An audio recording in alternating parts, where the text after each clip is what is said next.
Assalamualaikum warahmatullahi wabarakatuh. Perkenalkan, nama saya Ulia Masfia dengan NIM 330302100030 yang akan menjelaskan beberapa materi dari alternatif penyelesaian sengketa guna memenuhi tugas ulangan tengah semester dari mata kuliah alternatif penyelesaian sengketa dengan dosen pengampu Bapak Sifaul Amin. Alternatif penyelesaian sengketa adalah lembaga penyelesaian sengketa atau beda pendapat melalui prosedur yang disepakati para pihak, yakni penyelesaian di luar pengadilan dengan cara konsultasi, negosiasi, mediasi, konsiliasi, atau penilaian ahli. Definisi ini tertuang dalam Undang-Undang Nomor 30 Tahun 1999 tentang arbitrase dan APS.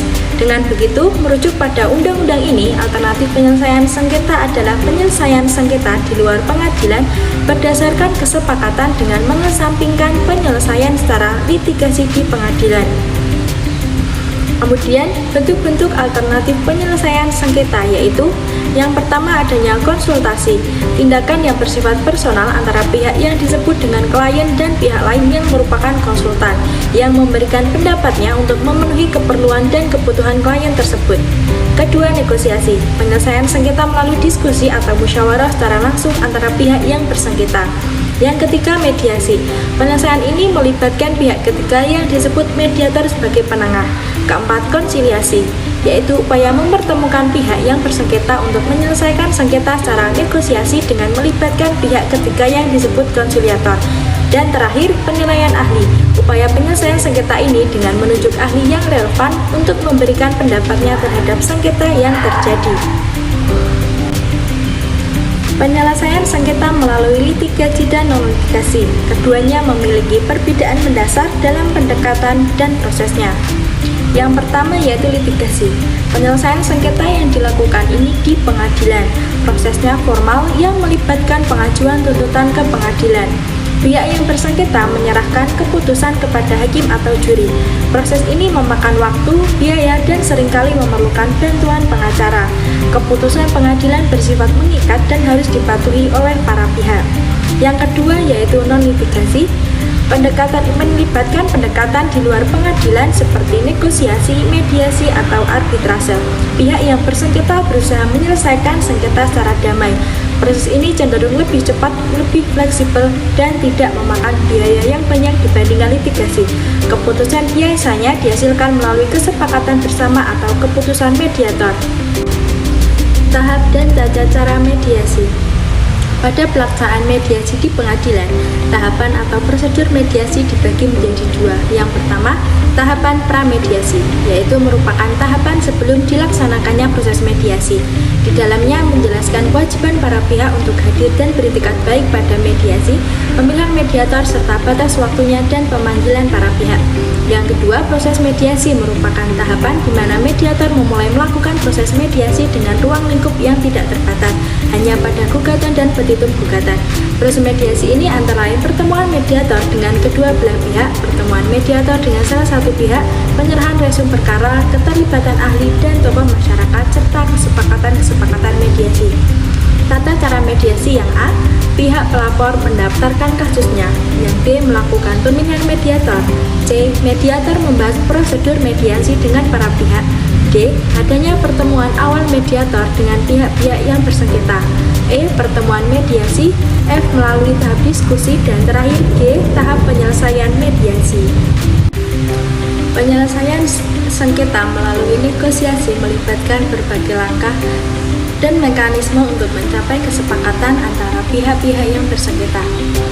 Berikut adalah mekanisme umum untuk menyelesaikan sengketa melalui negosiasi. Yang pertama, persiapan. Setiap pihak mempersiapkan argumen dan informasi yang mendukung posisi mereka.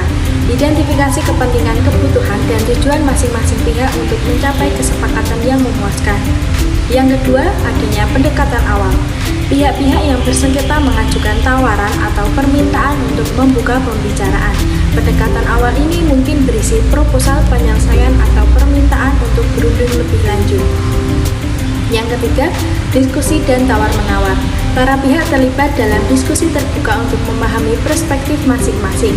Tawar-menawar dilakukan dengan mempertimbangkan kepentingan dan kebutuhan yang telah diidentifikasi. Yang keempat yaitu eksplorasi solusi bersama. Pihak-pihak berusaha mencari solusi yang memuaskan bagi semua pihak. Alternatif penyelesaian dan kompromi dieksplorasi untuk menemukan kesepakatan yang dapat diterima. Dan yang kelima, kesepakatan.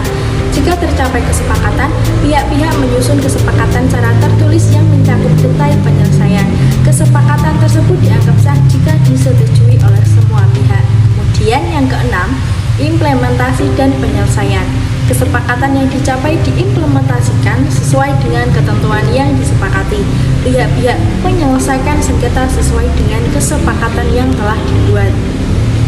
Negosiasi memungkinkan pihak-pihak yang bersengketa untuk mengambil kendali atas penyelesaian sengketa mereka dengan bekerja sama untuk mencapai kesepakatan yang menguntungkan semua pihak. Mediator atau penengah dapat membantu dalam proses ini dengan memberikan bimbingan dan fasilitas. Penyelesaian sengketa melalui konsiliasi melibatkan proses di mana pihak-pihak yang bersengketa bekerja sama dengan seorang konsiliator. Yang pertama yaitu pendahuluan. Konsiliator memperkenalkan diri dan menjelaskan peran serta proses konsiliasi kepada pihak-pihak yang bersengketa, serta harapan dan aturan konsiliasi ditetapkan. Yang kedua, pernyataan masalah. Setiap pihak diberi kesempatan untuk menjelaskan perspektif mereka tentang masalah yang menyebabkan sengketa. Konsiliator membantu dalam mendengarkan dan memahami sudut pandang masing-masing pihak. Yang ketiga, eksplorasi kepentingan dan kebutuhan. Konsiliator membantu pihak-pihak untuk mengidentifikasi kepentingan, kebutuhan, dan tujuan masing-masing. Fokus diberikan pada pemahaman yang lebih dalam tentang apa yang benar-benar diinginkan oleh para pihak. Yang keempat, yaitu pencarian solusi untuk menemukan solusi yang memuaskan bagi semua pihak. Konsiliator membantu dalam merumuskan opsi dan alternatif penyelesaian. Yang kelima, negosiasi dan tawar-menawar. Diskusi terbuka dan tawar-menawar dilakukan untuk mencapai kesepakatan yang dapat diterima oleh semua pihak. Konsiliator memfasilitasi proses negosiasi dan membantu dalam mengatasi konflik. Yang keenam, kesepakatan. Jika tercapai kesepakatan, konsiliator membantu dalam merumuskan kesepakatan secara tertulis. Kesepakatan dianggap sah jika disetujui oleh semua pihak. Dan yang ketujuh, implementasi dan penyelesaian. Pihak-pihak melaksanakan kesepakatan sesuai dengan ketentuan yang disepakati. Konsiliator bisa memberikan bantuan tambahan jika diperlukan selama proses implementasi.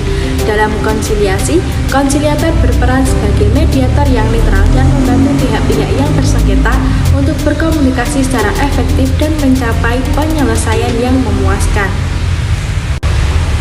Latar belakang munculnya Perma nomor 1 tahun 2016, yaitu karena tingkat keberhasilan Perma nomor 1 tahun 2008 belum sesuai harapan. Perubahan Perma mediasi ini untuk lebih memperkuat proses pencarian keadilan yang bisa lebih diterima oleh para pihak yang bersengketa. Mekanisme penyelesaian sengketa secara arbitrase. Arbitrase adalah cara penyelesaian sengketa di luar pengadilan yang melibatkan pihak-pihak yang tidak dapat menyelesaikan perselisihan mereka secara langsung. Mekanisme penyelesaiannya melibatkan pemilihan arbiter atau panel arbiter yang independen dan netral, pendengaran kasus dari kedua belah pihak, dan pengambilan keputusan oleh arbiter berdasarkan bukti dan argumen yang disampaikan. Keputusan arbitrasi bersifat final dan mengikat kecuali ada kesepakatan sebaliknya atau ada proses hukum yang memungkinkan peninjauan atau pembatalan tertentu. Arbiter institusional dan arbiter ad hoc arbitrase. Yang dimaksud dengan arbiter institusional adalah proses penyelesaian sengketa di mana lembaga arbitrase yang sudah ada, yaitu biasanya lembaga arbitrase independen, mengelola dan mengawasi seluruh proses arbitrase, termasuk penunjukan arbitrator, administrasi kasus, dan penerbitan keputusan arbitrase. Contoh lembaga arbitrase institusional adalah Badan Arbitrase Nasional Indonesia atau BANI, atau International Chamber of Commerce atau ICC. Sementara itu, yang dimaksud dengan arbitrase ad hoc adalah proses penyelesaian sengketa di mana pihak-pihak yang bersengketa secara langsung menunjuk arbitrator dan menetapkan prosedur arbitrase mereka sendiri. tanpa melibatkan lembaga arbitrase independen. Proses ini lebih fleksibel dan dapat disesuaikan dengan kebutuhan pihak-pihak, tetapi memerlukan lebih banyak pengaturan oleh pihak-pihak yang bersengketa. Selanjutnya mengenai mekanisme pengangkatan hakim arbiter, dilakukan melalui beberapa mekanisme yang melibatkan para pihak yang bersengketa. Yang pertama, pemilihan arbiter dilakukan para pihak yang bersengketa dan diusulkan oleh yang bersengketa juga. Namun jika tidak mencapai kesepakatan pemilihan arbiter, maka Ketua Pengadilan Negeri dapat menunjuk arbiter atau majelis arbitrase. Yang kedua, persetujuan arbiter. Arbiter memiliki hak untuk menerima atau menolak penunjukan atau pengangkatan. Pernyataannya wajib diberitahukan secara tertulis kepada pihak dalam waktu paling lama 14 hari terhitung tanggal penunjukan atau pengangkatan.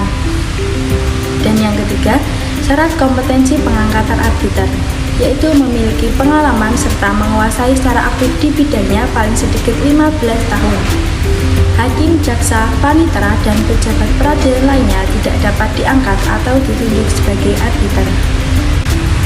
Yang terakhir yaitu mengenai perbedaan kewenangan BANI atau Badan Arbitrase Nasional Indonesia dengan Basarnas, yaitu Badan Arbitrase Syariah Nasional.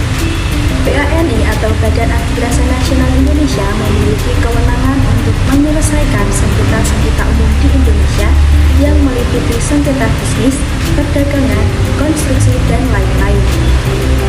Mereka beroperasi berdasarkan Undang-Undang Arbitrase Nasional dan aturan yang ditetapkan. Sementara itu, Basarnas atau Badan Arbitrase Syariah Nasional memiliki kewenangan untuk menyelesaikan sengketa-sengketa yang berkaitan dengan hukum syariah, seperti dalam transaksi keuangan syariah, perbankan syariah, dan bidang-bidang lainnya yang sesuai dengan prinsip-prinsip Islam. Mereka mengikuti aturan yang prosedur yang didasarkan pada hukum syariah. Demikian beberapa jawaban dari ulangan tengah semester saya dari mata kuliah alternatif penyelesaian sengketa. Saya ucapkan terima kasih. Wassalamualaikum warahmatullahi wabarakatuh.